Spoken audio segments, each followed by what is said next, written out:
Trois sports, un défi, un peu de sueur mais beaucoup de folie. C'est Triathlon Talk. Plonge dans l'eau, pédale comme un pro. Cours jusqu'au bout et garde le tempo. C'est pas toujours facile mais on en rigole. Bienvenue dans l'aventure Triathlon Talk.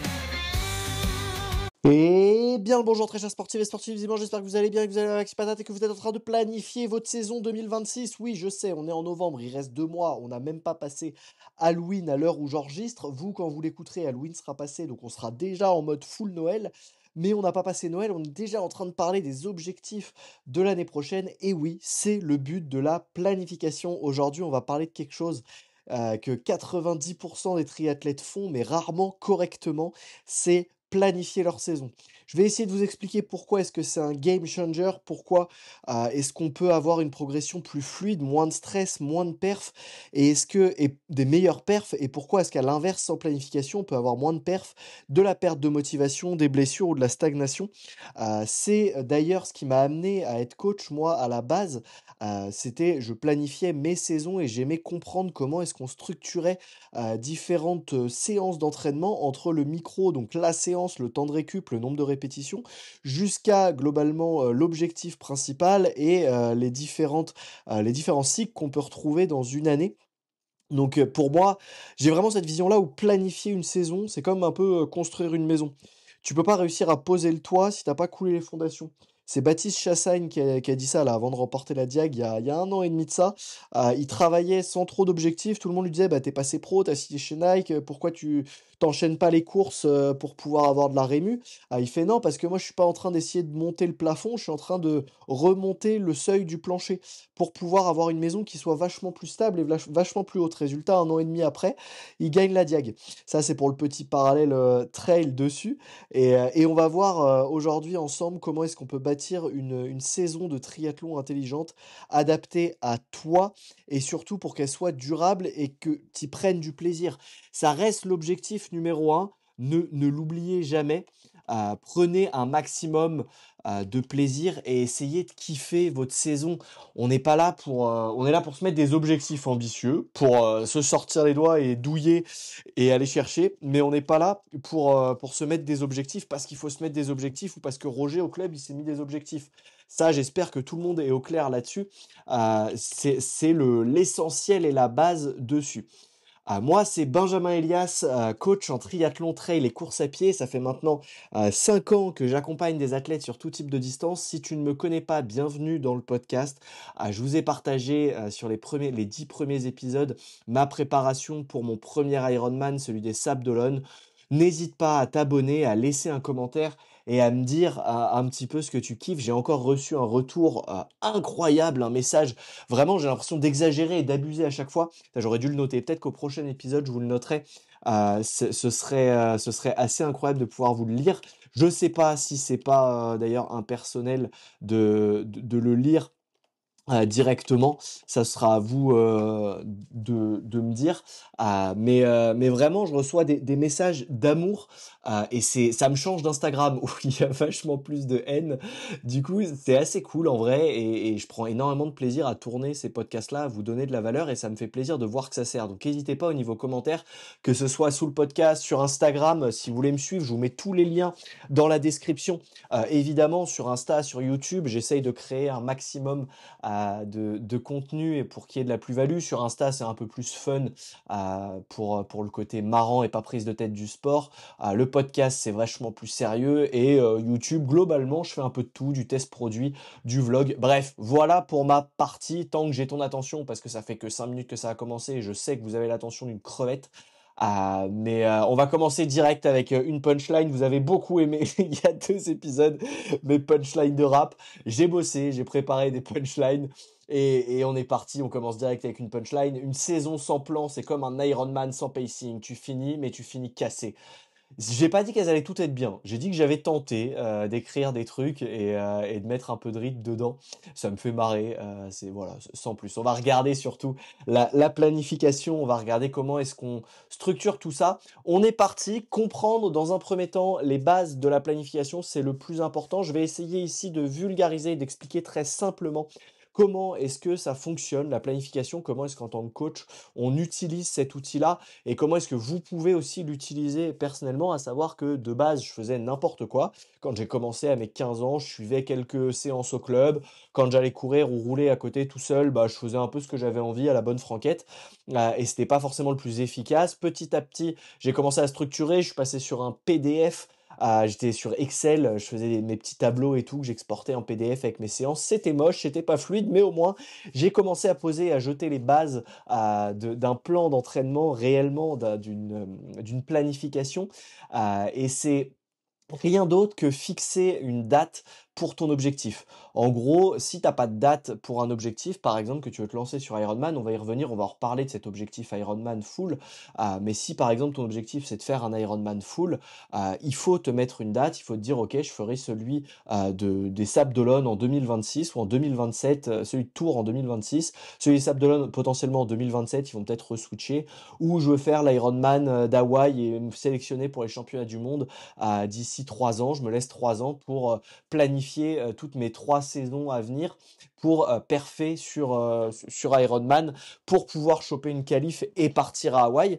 Ça dépend de votre objectif. Ça peut aussi être vous lancer dans le triathlon, débuter dans le triathlon, ok, vous partez d'où? C'est quoi vos outils? Comment est-ce que vous y attaquez? Comment est-ce que vous débutez? Pour ça, si vous voulez débuter en triathlon, je vous ai sorti une formation avec un plan de 20 semaines pour tout commencer, base après base. Il y a des vidéos, il y a du contenu, il y a énormément de choses. N'hésitez pas à aller voir, le lien est dans la bio. Évidemment, vous avez tous les liens, même allez, je finis avec les liens, le code NutriPure, si vous voulez, c'est mon partenaire, vous avez 10% si vous avez commandé chez NutriPure avec ce code. Allez-y, profitez, c'est fini pour la partie. On va rentrer directement du coup sur les bases de la planification. La planification, c'est ni plus ni moins que structurer l'année pour essayer d'obtenir un pic de forme à une date donnée. C'est le seul objectif. En gros, on veut que tu sois très en forme sur le jour de ta course. L'idée, c'est pas d'être en forme un mois avant, c'est pas d'être en forme un mois après. Ça peut paraître logique, ça peut paraître basique. Pour autant, ça se millimètre ou en tout cas, ça se dose à peu près pour ne pas taper à côté. Pour ça, vous avez différents moyens d'évaluer ça. Le premier, c'est d'évaluer le niveau d'importance de vos compétitions, d'identifier l'objectif A de la saison. On va l'appeler l'objectif A, B et C, parce que c'est très clair, on aurait pu dire 1, 2 et 3. Mais la course A, c'est la course principale de l'année, et en fonction du temps que ça vous prend, du volume et de votre niveau, il peut y en avoir une ou deux par an, ça dépend. Je m'explique, si votre objectif c'est de perfer sur 10 kilomètres, auquel cas un 10 kilomètres, vous pouvez en mettre à peu près toutes les 6 semaines. Du coup, il y a 52 semaines, je vous laisse faire le calcul, potentiellement, des courses A, vous pouvez presque en avoir 7, 8, voire 9 dans l'année sur lesquelles vous allez réussir à performer. Maintenant, si votre objectif c'est un full Ironman ou un ultra trail de plus de 80 kilomètres, en mettre 2 dans l'année, c'est déjà très ambitieux. Encore une fois, ça dépend de votre niveau. Si vous avez l'habitude de borner 180, 200 kilomètres par semaine, faire un 80 kilomètres, c'est pas grand-chose. Et même si vous le faites à bloc, 10 jours après, vous aurez récupéré. Donc, il y a tout un tas de paramètres à prendre en compte. Généralement, en moyenne, partez sur un nombre maximum par saison de pics de forme qu'on peut avoir, c'est 3 au maximum. Ça permet d'éviter, déjà si vous basez sur ce chiffre-là, ça permet d'éviter de surcharger votre planning, ça permet d'éviter de surcharger votre année et d'y voir clair, d'avoir une stratégie claire, parce que c'est pareil, quand on prend trop de dossards, on se laisse avoir par les potes, l'objectif du lendemain de soirée, on a bu des bières, oh on ferait pas cette course, bah si, elle a l'air trop bien, j'ai trop envie de la faire. Et du coup tu rajoutes des dossards, tu rajoutes des courses, ou oh tiens j'ai gagné ce jeu concours sur Insta, alors je suis de la team qui gagne des jeux concours sur Insta, c'est dégueulasse, je sais, il y en a qui gagnent jamais rien. Moi, de temps en temps, j'en gagne. Je suis parti au MDS comme ça. C'est assez incroyable, mais c'est pareil, tu le cales dans ta planif et l'idée, c'est de se dire, bah, celui-là, il n'est pas prioritaire. Est-ce qu'il est B? Est-ce qu'il est C? Globalement, comment on différencie le B du C? Le B, c'est d'importance secondaire, mais dans laquelle vous voulez quand même tester quelque chose. Par exemple, tester les pacings de votre course, de votre objectif A. Si, par exemple, vous préparez un marathon et que vous voulez le courir en 3h30, eh ben, vous allez tester votre allure et vous allez tester de faire 1h45 sur semi. Normalement, vous êtes en forme à la fin du semi si vous le testez en 1h45 et que vous êtes 3h30 sur le marathon. Ça permet de vérifier que vos données sont bonnes et de réduire un petit peu le stress du jour J voire le stress de la préparation, dessus. Globalement, la A, c'est la plus importante, c'est là où vous voulez le succès. La B, c'est pour accompagner ce succès-là. Et la C, on s'en fout. Pour faire très simple, la C, c'est le dossard fun que tu mets où tu y vas, il y a pas d'attente, il y a rien, c'est, les moins importantes, c'est à utiliser pour aller effectuer des réglages. Par exemple, en triathlon, ça peut être pour tester les transitions, pour tester votre vélo, pour voir comment ça va réagir. Pour passer les séances difficiles aussi, ça peut être marrant de prendre des dossards. Si vous avez une grosse séance de seuil à passer, bon, faites-le avec un dossard, faites-le sur un Smith, faites-le sur un Dika, ça peut rendre ça un peu plus fun, un peu plus sympa. Ça peut être pour passer un bon moment avec des amis, pour justifier un brunch ou un apéro derrière. Bref, c'est vous qui mettez l'objectif, mais on n'a que 3 niveaux A, B et C. Essayez de classer vos courses déjà, là réfléchissez-y, classez vos courses de l'année prochaine et de vous dire, ok, sur laquelle je veux perfer, sur lesquelles potentiellement, s'il y en a 2 ou 3, je veux perfer, sur lesquelles est-ce que je veux donner, mais être en forme et surtout vérifier que le niveau s'améliore, que je prends au sérieux, mais pas trop, et sur lesquelles je m'en fous, globalement, j'y vais pour m'amuser. Et vous aurez comme ça déjà il y en a qui marchent mieux avec des codes couleurs, n'hésitez pas à utiliser des codes couleurs, vert, orange, rouge, rouge, on s'en fout, vert, il faut que la forme soit là, ou l'inverse, faites bien ce que vous voulez là-dessus. C'est vous qui le sentez. Essayez aussi d'évaluer votre niveau de départ. On l'oublie souvent, mais quand vous allez choisir vos courses, c'est d'ailleurs pour ça que je vous fais cet épisode en ce moment, parce qu'on est en hiver et que les dossards commencent à ouvrir pour la plupart. Voire certains sont déjà ouverts depuis un mois, voire certains sont déjà complets, parce qu'il y a un engouement de zinzin dessus. Donc, on n'hésite pas, on regarde un peu en amont et on réfléchit, on prend pas juste un dossard parce qu'il nous fait envie, parce qu'on a vu une pub et parce qu'on se dit: «Let's go, je vais faire un dossard». L'idée, c'est que ça rentre, dans différents cycles. Je vous en parlais tout à l'heure, vous avez 3 types de cycles qui rentrent là-dedans. Le macrocycle, c'est la vision à l'année, avec les cycles à l'année. Le mésocycle, c'est les cycles, dans, les macrocycles, qui vont être composés d'environ 4 à 6 semaines, et ensuite vous avez des microcycles où ça, c'est à la semaine, dessus. Globalement, si ta saison, tu la vois comme un repas gastronomique, chaque cycle doit être un plat. Si tu rates l'entrée, le dessert servira à rien. C'est un peu comme l'idée de la maison, j'aime bien les petites illustrations. C'est un peu comme l'idée de la maison, si tu mets pas de plancher, tu peux pas mettre le toit. C'est à peu près ça. Donc l'idée, c'est de servir de la saison hivernale. Je vous ai fait un épisode la semaine dernière sur il y a 2 semaines sur la saison hivernale et comment la faire. On est d'accord, quand on va s'entraîner, chaque séance compte, mais c'est la cohérence de tout ce qui crée la performance. C'est ça c'est de tout ça, de toute cette cohérence globale, que viendra la performance. Et c'est à ça que sert la planif. Mais ça, vous savez, vous l'avez compris, globalement. Et au niveau de votre niveau de départ, c'est important de savoir où est-ce que vous vous situez. Généralement, il y a 2 cas. Soit on se surestime, soit on se sous-estime. C'est dur d'avoir vraiment la notion de ce qu'on vaut et de ce à quoi on peut prétendre. Et ça, c'est très très dur, peu importe le niveau, peu importe l'objectif, c'est souvent très très dur à évaluer. Donc hésitez pas à faire en fonction globalement, et c'est pour ça que j'aime bien prendre son temps et la progressivité, parce que vous prenez peu de risques, et c'est toujours un ratio bénéfice-risque. Si vous prenez peu de risques, vous vous assurez une grande faisabilité du projet. Oui, je suis pas là pour vous dire que ce qui se passe sur Instagram, c'est bien, que les mecs qui font des full Ironman avec 3 mois de prépa ou 6 mois de prépa et qui font des réels qui marchent très très bien. Même moi, je les regarde et je suis en mode waouh, trop bien, le mec il savait pas nager en janvier, il fait un full Ironman en juin. Waouh, qu'est-ce qu'il est costaud! C'est pas du tout la norme. On est sur des mecs qui se fument, qui généralement ont un passif de sportif, ont d'autres billes. C'est pas, souvent pas des pères de famille, ou des gens qui ont un planning à côté. Ils sont souvent influenceurs, donc ils n'ont que ça à faire, ou en tout cas ça représente une grosse part de leur activité. Ils ont pas un boulot en 45-50 heures à côté, des enfants à gérer, potentiellement célibataires, ce qui est aussi un petit peu plus simple. On rentrera pas dans le débat là-dessus, mais c'est potentiellement plus simple à gérer à la maison. Toute cette organisation, il faut, la prendre en compte dans votre planification. Il faut que vous ayez à l'esprit que si vous vous lancez sur un full Ironman, c'est un projet qui va prendre du temps, qui va prendre de l'organisation, et donc forcément, vous aurez moins de temps pour le travail. Si vous avez une grosse charge de période à ce moment-là, si par exemple vous avez, j'en sais rien, la clôture des comptes et toute la comptabilité à faire en juin, et vous savez qu'en juin, tous les ans, vous faites défoncer et que vous mettez votre objectif principal annuel en juin, c'est risqué. Il y en a un des deux que vous ferez pas à fond, forcément. Du coup, c'est aussi essayer de jauger avec ça le temps que vous avez de disponibilité et votre niveau. Si vous avez jamais bouclé un 5 bornes ou si vous êtes en 45 minutes aux 5 bornes, c'est pas que c'est pas bien, c'est pas que c'est mauvais, c'est juste que vous dire: «Bah, je passe de de 5 kilomètres en 45 minutes à je vais faire un full Ironman dans 9 mois, et bah, le gap est un peu trop vénère. À l'inverse, si vous avez déjà testé un M, un L, tenter, un XL, pourquoi pas? Et ce n'est en aucun cas une obligation. On remet un peu les pieds sur terre, on remet un peu, le le nez dans le vrai quotidien du triathlète. Le triathlète n'est pas obligé de faire un full Ironman pour être triathlète. On est bien d'accord là-dessus. On est triathlète à partir du moment où on pratique les 3 sports.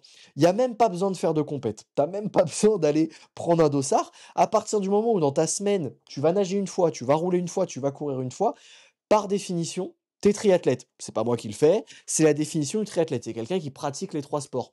Donc à partir du moment où tu pratiques les 3 sports, c'est juste que si tu fais un Ironman, tu vas devenir un Ironman et ça, c'est la différence et attention, c'est pas parce que là, on vous voit, c'est pas parce que vous faites un half que vous êtes un Ironman, vous êtes un half Ironmanien. On vous voit aussi, les mecs qui tentent de de se faire tatouer: «Je suis un Ironman», alors qu'ils ont fait un half. On lancera pas le débat, c'est une très belle perf, mais je suis Ironman, c'est sur le label Full et c'est sur le label Ironman. Ce qui est terrible et c'est purement du marketing.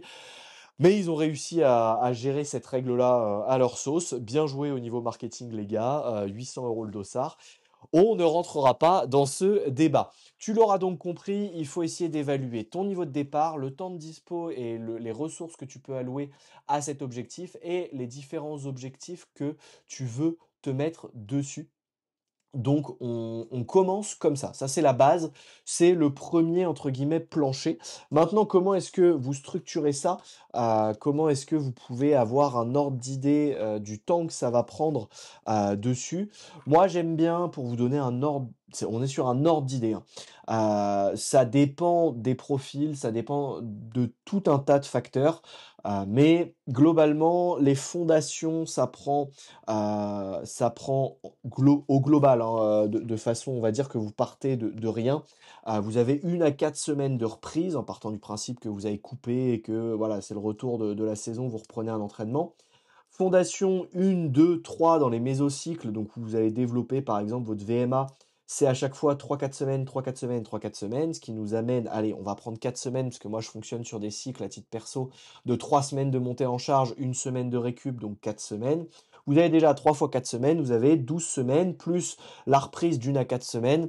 Vous êtes déjà sur 16 semaines d'entraînement potentiel. Ça peut être compressable sur du 14 semaines d'entraînement. Aller en dessous, bref, 3 à 4 mois pour les premières fondations. Ensuite, vous allez avoir le spécifique où là, ça dépend. Pareil, plus c'est court, plus ça peut être court comme objectif, plus c'est long, plus il va falloir en mettre. Entre 3 et 4 semaines chaque cycle, et il faut au moins 2 mésocycles. Du coup, 2 fois 4 semaines. Si c'est un 10K, 6 semaines, ça peut suffire. 5-6 semaines, ça peut suffire. Attention, on est dans ça peut suffire. On n'est pas dans vous faites le travail bien. Mais ça peut suffire, ça peut suffire. Ça veut bien dire ce que ça veut dire. Et au niveau du spécifique, moi, je vous conseille quand même, le 12 semaines est bien aussi. Et globalement, vous vous retrouvez avec 12 parce que dedans, j'inclus la pré-compétition, l'affûtage. Pareil, si c'est un 10K, 4-5 jours d'affûtage, ça suffit. Si vous êtes sur un full Ironman, j'ai pris 3 semaines d'affûtage. Ça dépend de combien vous chargez et combien vous montez fort sur votre prépa. Donc tout ça compris, c'est globalement 6 mois, c'est bien. C'est le minimum pour préparer. Moi, j'aime bien en coaching, partir sur 6 mois parce que ça permet de monter en shape et monter les fondations de la maison et derrière aller faire le spécifique. Qu'est-ce qu'on entend par spécifique et par fondation? Globalement, les fondations, le premier cycle de 3 mois, le premier mésocycle de 3 mois, vous allez avoir des fondations, sur, par exemple, le travail de VMA, le travail de puissance. Vous avez un triangle qui marche assez bien. Je vais essayer de vous décrire le triangle à l'oral, pour que vous compreniez. Donc imaginez un triangle, la base du triangle en bas à gauche, c'est votre force, en bas à droite, c'est votre vitesse et en haut, c'est l'endurance. Entre la force et la vitesse sur votre base, c'est la vitesse au sprint. Entre, l'endurance musculaire, entre l'endurance et la force, vous avez votre endurance musculaire et entre l'endurance et la vitesse, vous avez votre endurance anaérobie, globalement. Tout ça, ce sont des qualités que vous pouvez travailler, mais j'aime bien cette image de pyramide parce que comme pour la maison, on comprend bien que le socle, force-vitesse, c'est votre base. Donc en hiver, je le répéterai jamais assez, on fait de la force max et on fait de la vitesse. C'est le plus judicieux et le plus logique et pour ça, pas la peine de monter de zinzin les volumes, hein. Vous n'êtes pas obligé avec 6, 7, 8 heures d'entraînement semaine, vous pouvez déjà faire du très, très gros boulot et des très, très bonnes fondations. Je me suis permis de boire un petit coup d'eau, ça histoire de profiter, quand même parce que, je c'est long un podcast, d'1 heure, à parler tout seul. Il manque de la salive, ah, mais ça n'a plus rien à voir. Vous avez compris comment est-ce qu'on pose les bases de la planification, globalement. Maintenant, comment est-ce qu'on va définir ces objectifs de saison? On est perdu sur, les différents objectifs. Il y en a énormément. Du coup, il va falloir choisir quelle, distance déjà vous souhaitez courir. Est-ce que vous voulez aller sur un full? Est-ce que vous voulez aller sur un half? Est-ce que vous voulez aller, sur un M, sur, un 10 kilomètres, sur un marathon? Vous aurez compris, on définit, ces objectifs, et on, regarde les courses qui sont dedans. Globalement, on essaye de choisir, que celles qui sont, dans l'objectif. Si vous avez prévu de faire un full, vous n'allez pas, prendre 3 M sur la route. On essaye vraiment de garder cet objectif pic de forme sur la course A, globalement. On essaye aussi de réfléchir à sa vie pro, sa vie perso, comme je vous le disais tout à l'heure, et potentiellement aux conditions météo ou au type de parcours. On n'y pense pas souvent, il y a pas mal de courses qui nous font rêver, mais sachez que les courses qui vous font rêver, potentiellement, sont dures. Si ton rêve, par exemple, c'est finir l'Ambraman, tu peux pas improviser à partir de mai. Tout ton hiver doit être tourné globalement vers cet objectif-là. Très globalement, si vous avez un objectif, qui arrive en mai-juin, vous n'avez pas le choix que d'y passer l'hiver. Si jamais votre objectif, il est en octobre, l'hiver est un peu moins important ou en tout cas, il peut débuter en février-mars et ça, c'est pareil, ça dépend de votre objectif et votre objectif, c'est pas pareil si vous êtes sur l'Alpe d'Huez, en M ou si vous êtes sur les Sables d'Olonne en XL ou en L, c'est pareil, c'est pas le même objectif. Donc ça, c'est au niveau de la spécificité. On n'hésite pas à regarder la spécificité de son objectif. Si vous préparez du D+, vous vous entraînez pour du D+, sur la partie spécifique, donc les 2 mois d'avant. Si vous avez un col à monter, au maximum, vous essayez de faire des cols. Si vous habitez Paris ou Tours, désolé, j'ai un chien qui commence à péter un câble à côté, très mignon, mais du coup, il fait du bruit. J'espère que ça sera pas trop gênant. Si vous avez pas de col, que vous habitez Paris ou Tours, c'est pas un souci, on s'adapte et on prend un home trainer et on essaye de mettre l'objectif. Encore une fois, vous allez essayer de mettre un maximum de moyens pour atteindre vos objectifs. Si, c'est un objectif et c'est là où c'est important de savoir quel levier vous avez d'action. Si votre objectif, c'est un S et que le col, il fait 400 de D+, vous n'avez pas besoin d'investir dans du matériel de zinzin. Vous entraîner en force et faire quelques bosses à côté de chez vous, ça vous suffira à être suffisamment en forme et à arriver suffisamment en forme le jour de la course. Maintenant, si votre objectif, c'est l'Alpe d'Huez ou comme cette année, l'étape du Tour Homme où il y a 5400 de D+, et que vous habitez Paris, bah, il y a 2 solutions. Soit vous prévoyez pas mal de week-ends à la montagne pour enchaîner des cols, soit vous vous achetez un bon home trainer avec un stimuli sur Zwift et vous vous entraînez sur Zwift, vous enchaînez les cols sur Zwift. Parce qu'à un moment, enchaîner des cols, en faire un, c'est déjà très spécifique comme fatigue musculaire. En faire 2 à la suite, c'est encore autre chose. Donc on n'hésite pas, on prend, les spécificités de son objectif. Pareil, c'est pas la même chose si vous devez aller au Maroc, en plein mois de juillet où il peut faire 40 degrés, ou si votre objectif est à Chantilly en fin de saison en septembre et que vous pouvez avoir du 10 degrés, voire du 5 degrés au démarrage. C'est pas la même chose, c'est pas le même cadre d'entraînement et on ne s'y prépare pas de la même façon. Tout ça doit rentrer, doit faire partie d'une réflexion, pas juste: «Oh, il a l'air trop beau ce marathon de l'Atlas ou ce triathlon de l'Atlas ou ce triathlon, d'Ambraman». On essaye de voir: «OK, on va nager en lac. OK, l'eau sur les 3-4 dernières années a été à, 17 degrés». J'en sais rien, j'ai pas vérifié, donc commencez pas à dire que, c'est pas à 17 degrés. On n'en sait rien. C'est une idée, mais si elle est à 17 degrés, bah, va falloir au moins 1, 2 ou 3 fois dans ton entraînement essayer d'aller, dans de l'eau à 17 degrés en combi pour te rendre compte de ce que ça fait de nager 1500, 750, 1009 ou 4000 dans de l'eau à 17 degrés. C'est pas pareil que de nager dans de l'eau à 24 degrés. C'est pas pareil d'aller nager dans l'océan, que ce soit l'Atlantique ou dans la mer Méditerranée, que dans un lac ou dans une rivière. Tu peux avoir du courant, tu peux avoir des vagues, tu peux avoir de la houle. Il y a énormément de paramètres. Tu peux avoir des méduses. S'il y a des méduses le jour de ta course, qu'est-ce que tu fais? Et bah, soit l'objectif dégage parce que tu n'as aucune envie des méduses, tu as trop peur en pleine mer et c'est pas pour toi et c'est OK. Du coup, tu vas plutôt en lac ou en rivière. Auquel cas, tu sais que tu seras pas embêté. Si ça te gêne pas, bah, il faut t'y préparer parce que ça peut arriver. Nous, sur les Sables d'Olonne, il y a eu des méduses. Il y a eu un banc de méduses qui est arrivé la veille. Bon, bah, il y a des méduses. Qu'est-ce que tu fais le jour de ton Ironman? T'enlèves pas ta tête et tu dis, bah, tant pis pour l'Ironman, je le fais pas, il y a des méduses dans l'eau. Bah non, tu nages et tu serres les dents, tu serres les fesses et tu te dis, j'espère que ça va pas trop me faire mal et que je vais pas trop douiller dessus, globalement. Mais du coup, c'est là où c'est important de définir ses objectifs et de savoir ceux sur lesquels tu vas te lancer dessus. Et on rejoint l'objectif, entre guillemets, de planifier et de savoir quelles sont les caractéristiques de ta course. C'est pour pouvoir justement avoir cette vision-là et savoir comment est-ce que tu vas t'entraîner. Ensuite, tu vas structurer ton année autour de ces 4 blocs globalement. On va retrouver les 4 blocs globaux. Et c'est ça qui va structurer ton année. Ça va se faire assez naturellement. Vous allez avoir globalement le premier bloc, les fondations avec votre bloc aérobie, le développement au printemps et le spécifique avant la course, globalement. Et après, vous avez le taping avec l'affûtage et la récupération, où ça, c'est le bloc le plus petit, c'est 1 à 2 semaines globalement, mais ça fait partie du bloc. C'est pour ça qu'il y a 4 blocs. Dans le bloc 1, la force max, s'il vous plaît, faites de la force max, peu importe votre... allez à la salle, soulevez du lourd au maximum ou prenez les haltères chez vous, faites de la muscu, du renfort. Vous n'allez pas confondez pas hypertrophie et force max, vous n'allez pas devenir énorme, vous n'allez pas vous transformer en Schwarzenegger parce que vous avez soulevé 3 haltères, qu'on soit très clair. Je sais qu'il y en a qui font pas de renfort juste parce que, ah bah non, j'ai pas envie pour les meufs, j'ai pas envie de ressembler à un mec, ou j'ai pas envie d'être hyper bodybuildé et de prendre 3 kilos que je vais devoir me trimballer sur le vélo en plus. On parle pas de ça sur la force max, on parle de densifier vos muscles pour potentiellement être plus puissant et augmenter vos watts par kilogramme. Et ça vous intéresse en vélo parce que pour le même poids, vous allez être plus puissant. Ou pour un peu plus lourd, vous allez être carrément plus puissant. Du coup, vous allez réussir à pédaler plus fort, plus vite et plus longtemps après en travaillant le spécifique. L'objectif de cette base-là, c'est de développer vos fondations, votre endurance fondamentale ou votre technique.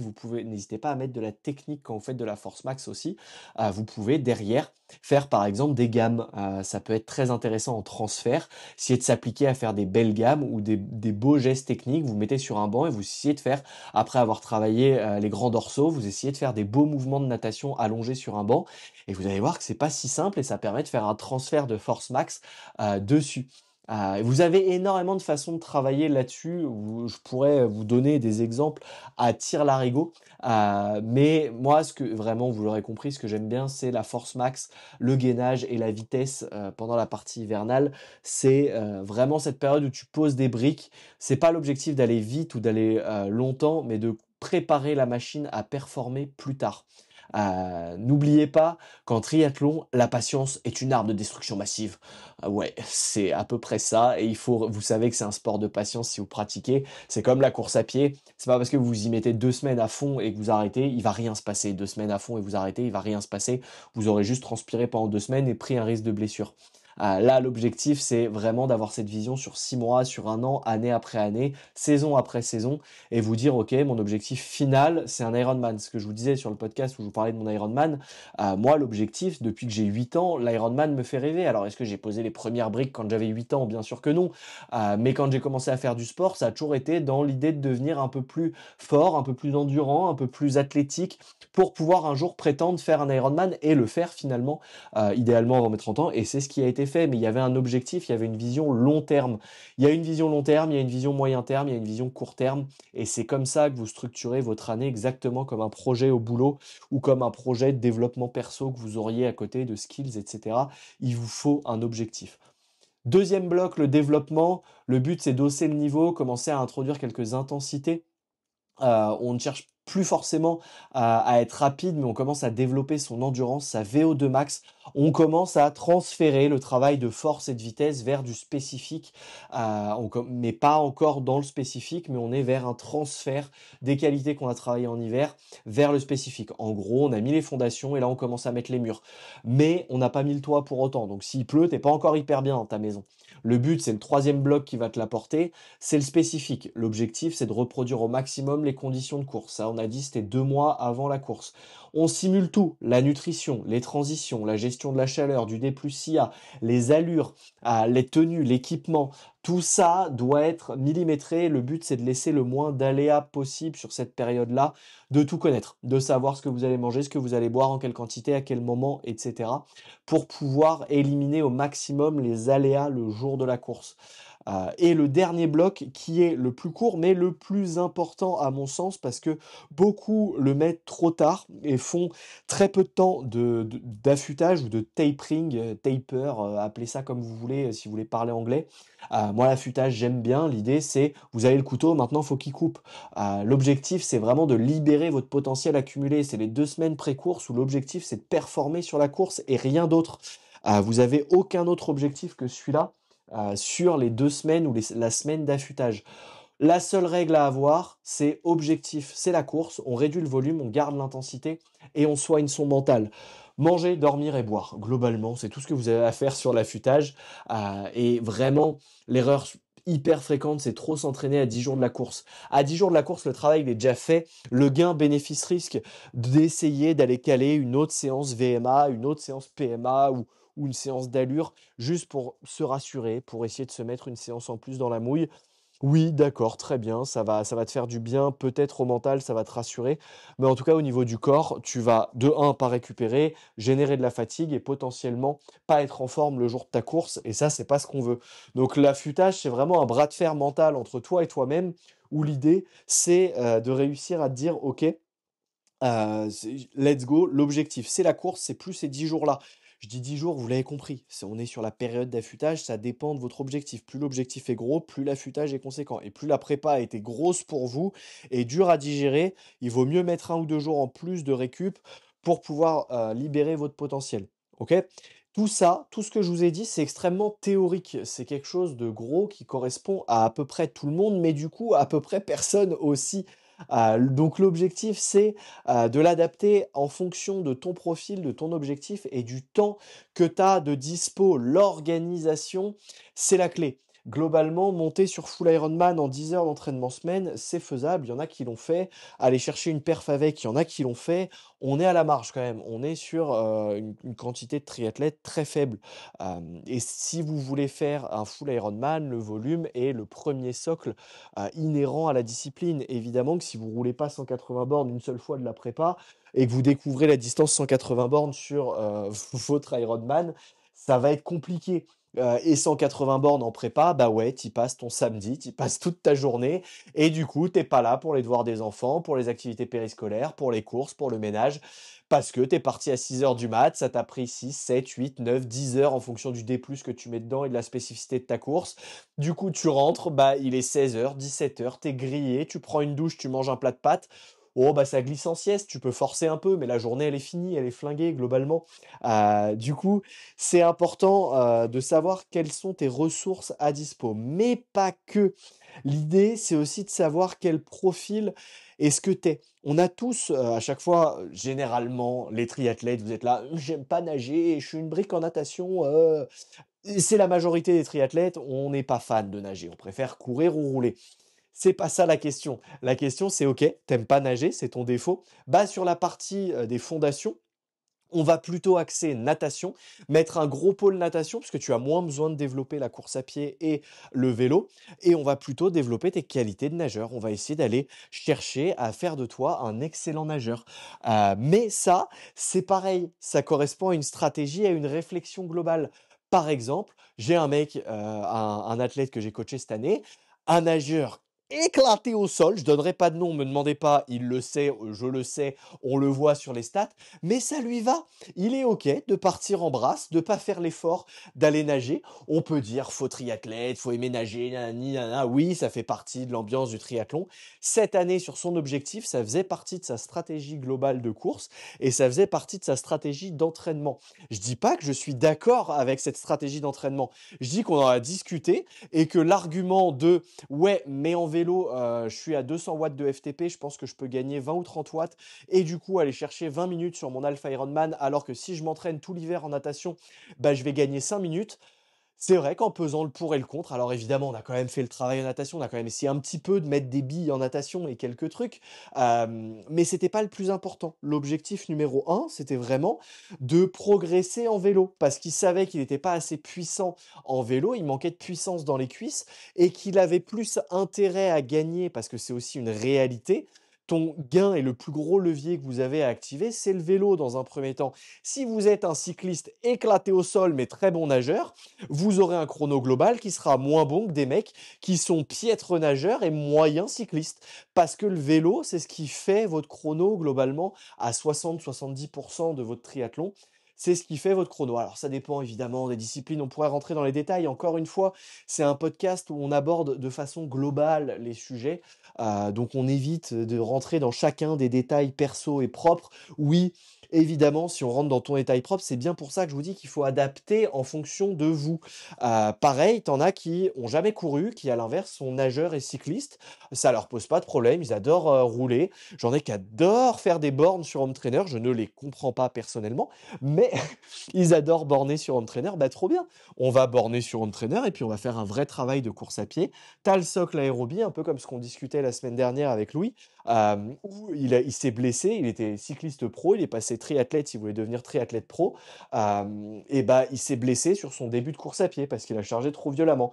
Mais il y avait un vrai travail en course à pied à faire et une fois qu'il a fait son travail sérieusement, et bah, il a pu transférer tout ce qu'il avait acquis sur vélo en course à pied. Donc le plus intéressant pour lui, c'était de développer dans un premier temps la course à pied. Et une fois que la course à pied est au niveau et qu'il atteint les chronos des meilleurs, il va continuer de développer la natation, parce qu'évidemment, ça tout se développe un petit peu en même temps. Quand vous allez à la piscine, c'est juste que vous mettez moins le focus dessus. Vous pouvez aller une fois à la piscine, travailler votre technique, ou vous pouvez aller 3 fois à la piscine par semaine et vous commencez à vous énerver sur la natation. Et évidemment, c'est comme tout. Si tu y vas 3 fois par semaine sur 6 mois, je peux te garantir que tu es plus une brique en natation à un moment et que tu as développé quelques skills. Même si c'est pas parfait, au moins ton cerveau aura compris comment nager comme enfant de l'eau et tu seras un peu plus efficient. Maintenant, à quel point est-ce que tu peux gagner? Évidemment, il y a plus à gagner en vélo, puis en course à pied, puis en natation, et c'est pour ça que c'est souvent le pôle abandonné. Mais donc définis ton profil. Si tu es nageur, si tu es cycliste, si tu es coureur, si tu 2 à la fois. Et c'est toujours pareil en hiver. Par exemple, si tu es un coureur fort, si tu es un très bon coureur, tu sais que la course à pied, c'est ton point fort, et bah tu vas prioriser sur la natation et ton vélo, ta puissance en vélo, sur la partie hivernale, sur les fondations. Et ensuite, tu vas essayer de revenir en gardant de la course à pied. Hein. J'ai pas dit d'annuler complètement la course à pied, attention. Mais on met moins le focus sur la course à pied. Et l'objectif, c'est vraiment de développer ton profil vélo et natation. Et par exemple, si vous avez, allez, on va dire que vous avez 6 séances dans la semaine, 3 de vélo, 2 de course à pied, une de natation, et bah ça, ce serait pour développer un profil de vélo. Si vous faites 3 de course à pied, 2 de vélo, une de natation, vous développez un petit peu plus votre qualité course à pied. Si vous faites 3 de natation, 2 de course à pied, une de vélo, vous développez votre profil de nageur. Vous avez compris à peu près l'idée. C'est qu'il n'y a pas de manière générale de faire. Attention, punchline, le bon plan d'entraînement, c'est celui que tu peux tenir, pas celui que tu rêves de faire. Chargez, le mec se chauffe absolument tout seul. C'est beau, hein, ces petites... J'aime bien ces petits... Vous en voulez une autre? Vas-y. Si tu veux exploser le jour J, arrête d'exploser tous les jours. Bam bam bang, bam bang, bam bam bangs. Ça me tend autant que vous. Hein. Vraiment, je sais pas pourquoi je fais ça. C'est vraiment plus fort que moi. Mais je trouve que en même temps de faire rire, ça fait passer un chouette message de c'est vrai qu'il faut le prendre au sérieux et structurer comme ça et savoir essayer d'être factuel sur quels sont vos points forts, vos points faibles et vos dispos. C'est ça qui va vous permettre de réadapter vos mésocycles et vos microcycles, donc vos semaines d'entraînement. Au niveau des erreurs les plus fréquentes, je vous ai fait un petit top 5 des erreurs les plus fréquentes, celles que je recroise en coaching, ou que ce soit des mauvaises pratiques ou des croyances limitantes. Globalement, la première, la numéro uno, comme dirait Fatal, ceux qui ont la ref, vous regardez de très bons films, n'en doutez pas, n'écoutez pas les critiques de ciné, c'est des très très bons films tout ça. La première erreur, c'est commencer trop fort en janvier. Vous allez pas pouvoir tenir nerveusement et au niveau organisationnel un planning trop chargé, trop dense. Il y en a, je sais qu'il y a des triathlètes qui m'écoutent, qui sont en mode: «Bah si, si, moi ça fait 2 3 ans, toutes les semaines, je suis à 15 heures d'entraînement semaine». Trop bien, chapeau. Tu vas gagner du temps et tu vas gagner de l'énergie, de la charge et de la ressource mentale à passer à 10 heures sur 3 ou 6 mois dans l'année et à essayer de faire l'effort de monter à 20 heures sur les 3, 6 mois le reste de l'année. Et tu vas beaucoup plus gagner à la fin de ton année, tu auras beaucoup plus progressé que si tu étais resté toute l'année en continu sur 15 heures. Premier élément, pourquoi? Parce que tu n'apportes aucune variation à ton organisme, tu ne lui apportes aucun stress différent, tu fais du 15 heures toutes les semaines. Pour peu que tu aies les mêmes séances, VMA, seuil, PMA et un peu de technique en natation, bon, bah, t'as beau varier le cœur des séances, toi, t'as ton rythme, t'as ta routine, ton corps, il s'est adapté à ta routine, trop bien, mais tu progresses plus, pour le coup et ça, c'est dommage. C'est à ça que sert la périodisation, et c'est pour ça qu'on fait du très fort avec très peu de volume ou du très doux avec un gros volume. Ça permet de varier tout ça et que ton corps s'adapte. Mais ne commencez pas trop fort, je dis janvier, commencez trop fort en janvier parce que généralement les objectifs sont juillet, août, septembre. C'est long, 6 mois, 7 mois, 8 mois, 9 mois de prépa. 9 mois de prépa à plus de 15 heures de sport semaine, c'est très long mentalement, c'est très long au niveau de l'organisation, au niveau du plaisir, tout ça rentre en jeu. Commencez pas trop fort. Faites-vous 3 mois, janvier, février, mars, où vous êtes sur du 8-10 heures, vous le gérez et c'est bien. En plus, vous prenez du plaisir, vous voyez des progrès dans votre foulée, etc. Et derrière, à partir de mars-avril, bah, vous attaquez le spécifique et vous montez les curseurs. Et du coup, vous mettre un objectif secondaire en mars, ça peut être intelligent et cohérent. Si vous avez un full Ironman, vous mettez un marathon, vous mettez un half. Comme ça, vous aurez déjà une première idée de ce que vous pouvez valoir sur un marathon sec et donc de ce que vous pouvez potentiellement, théoriquement faire sur un full. Ça, c'est le premier point. Le deuxième point, copier un plan. Copier le plan d'un pro, copier le plan d'un pote, copier le plan qu'on a vu sur Triathlete Magazine. Ils sont très bien, les plans de Triathlete Magazine. C'est pas le propos. Ils sont excellents et la base théorique est très bonne. Elle va correspondre à peu près 80% des gens. Mais elle va correspondre à 80% des gens et à personne en même temps. C'est-à-dire que si tu la suis de façon bête et méchante, oui, tu vas progresser. Est-ce que c'est adapté à tes contraintes, à ta vie perso, à ta vie pro? Est-ce que c'est adapté à ton objectif? Est-ce que c'est adapté au chrono que tu veux faire? Généralement, la réponse c'est non. Dans 90% des cas, vous avez ChatGPT qui actuellement fait le taf. Mais pareil, ChatGPT, il vous recrache ce qu'il voit sur Internet et il y a 20% d'erreurs sur ChatGPT. Du coup, si vous êtes prêt à mettre 20% d'erreurs sur votre plan entraînement, ça peut passer. Si vous êtes à 20% en dessous de votre limite rouge, ça peut passer. Je connais un mec qui a préparé un full Ironman avec ChatGPT. Ça s'est très bien passé. C'est possible. Vous gagnez du temps. Si vous avez les épaules pour et que ça vous correspond, tant mieux. Maintenant, entre bah, toujours cette question de faire travailler de l'humain ou faire travailler une IA qui, à la fin des temps, nous dominera tous, ou pas d'ailleurs, autre sujet, on dérive encore. Soit vous faites travailler une IA, soit vous faites travailler des humains derrière qui permettent de faire vivre bah, leurs enfants, leur famille, leur loyer, etc. Ça, c'est le premier sujet, mais c'est comme tout, on fait tout ce qu'on peut. Des fois, on n'a pas les budgets et ChatGPT est très bien du coup pour ça. Et si vous utilisez ChatGPT, soyez prêt à avoir aucune adaptation ou des adaptations en fonction de ce que vous lui demandez. Vous allez dire: «Ah bah, j'ai la flemme de m'entraîner», il va faire: «Ah bah, très bien, tu as la flemme de t'entraîner, bah, le fais pas» ou «Voilà une séance que tu pourras faire demain». Mais quel niveau de personnalisation et d'adaptation c'est réellement? Même si vous avez un très bon prompt, il y a des limites, gardez-le en tête. Mais ça peut pour autant le faire, sans souci. Donc on ne copie pas un plan, on essaye de comprendre comment ça fonctionne. Je vous ai donné pas mal de clés là dans l'épisode. Si vous comprenez comment c'est structuré et comment ça fonctionne, vous n'avez pas besoin de copier un plan, vous pouvez vous en inspirer, mais ne pas copier. Troisième grosse erreur, et là c'est le classico, ne pas prendre de récupération. Et ce que j'aime pas dans la récupération, c'est le mot récupération. Parce qu'on est tous en mode: «Ah, il faut récupérer, c'est chiant, ça veut dire rien faire, ça veut dire rester chez soi». Pas nécessairement. En fait, ce qu'on veut, c'est toujours pareil, c'est soumettre ton corps à une autre source de stress. Et quand tu lui fais une semaine de récup, oui, c'est chiant, c'est frustrant, mais surtout, ça va lui permettre de diminuer son niveau de stress. Et donc, quand tu vas lui remettre du stress, bah, il va devoir se réadapter et donc il va reprogresser. Alors que si tu restes sous stress constant, bah, à un moment, il est habitué au stress et tu seras juste plus stressé et tu progresseras plus. Donc on n'hésite pas, c'est la récupération. J'aime bien cette phrase, elle est con, mais c'est la récupération qui vous fait progresser. Elle est très vraie. Si vous n'avez pas de moment où votre corps il peut retaper les dégâts que vous avez faits, bah, vous retapez rien et vous progressez pas factuellement. 4e erreur, la classico, bon, c'est vraiment que des classicos, hein. Faire toutes les courses à fond, ne pas hiérarchiser ses objectifs ou mettre d'objectifs sur les courses et vous faire 20 courses par an, tout à fond, tout à bloc. Ça peut marcher 1 an, ça peut marcher 2 ans. Derrière, c'est une lassitude, une fracture de fatigue ou plus de plaisir, un burn-out sportif. Donc on n'hésite pas à hiérarchiser, ça n'empêche qu'on peut prendre du plaisir, mais essayez de voir autrement le sport et d'aller vous faire un triathlon entre potes en essayant de vous mettre la chire, et le but c'est de battre vos potes, mais de passer surtout un week-end entre potes, et c'est surtout ça le kiff. C'est ça le plus important. Donc on n'hésite pas à hiérarchiser, ça a été tout le cœur du podcast. Si tu as bien écouté, normalement ça tu ne le feras plus. Et dernier point, celui-là me fait beaucoup rire parce que le triathlète est très à la mode. Il y a un côté très French mode. J'ai pas les noms, j'ai pas le vocabulaire qui est attenant à la mode. C'est pas du tout mon domaine. Mais on est sensible en tant que triathlète aux différentes manières de s'entraîner, aux différents effets de mode qu'il peut y avoir. Si le premier mondial passe chez Canyon, on va tous kiffer Canyon.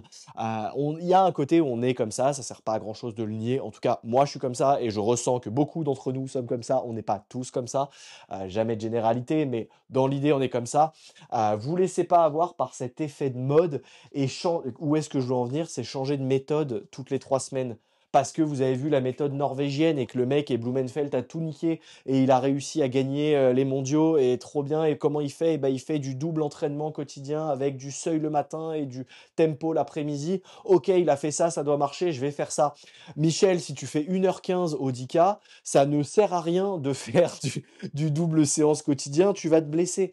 Donc c'est pas forcément adapté et surtout, ça ne sert à rien si 3 semaines après, tu vas suivre la méthode Kenyan où c'est que full volume. Et en fait, après, tu vas aller voir la méthode chinoise où c'est full intensité. Et après, tu vas aller voir la méthode américaine où c'est full D- ou full renfo. Et comme ça, toutes les 3 semaines, tu changes de strat, tu changes de ligne de direction. Et c'est ça qui fait que tu vas mettre tes efforts, tu vas commencer à avoir des progrès, et puis tu vas changer, switcher. Il n'y aura pas de cohérence dans tout ça. Attention punchline, le triathlon c'est un sport de patience, le progrès c'est l'accumulation intelligente, pas le sprint. Ouais, elles sont pas toutes bien, vraiment, faudrait que je vois ça. Je vais continuer de le faire, vous inquiétez même pas, il y a aucune... C'est mon podcast, je fais ce que je veux, nananer. Mec, pète un câble en fin d'épisode. En gros, si je vous fais un récap de tout ça, mais je pense que vous avez capté au niveau de la conclusion. Euh, En premier lieu, on définit son objectif. En deuxième lieu, on structure son année autour de cet objectif. En troisième lieu, on respecte ses cycles, mésocycle, macrocycle, microcycle. En quatrième lieu, on adapte selon son profil. Et en cinquième, on reste patient. Ça finit toujours par payer. Ok, une saison bien planifiée, c'est la différence entre finir épuisé ou finir fier. Celle-là, elle est mignonne.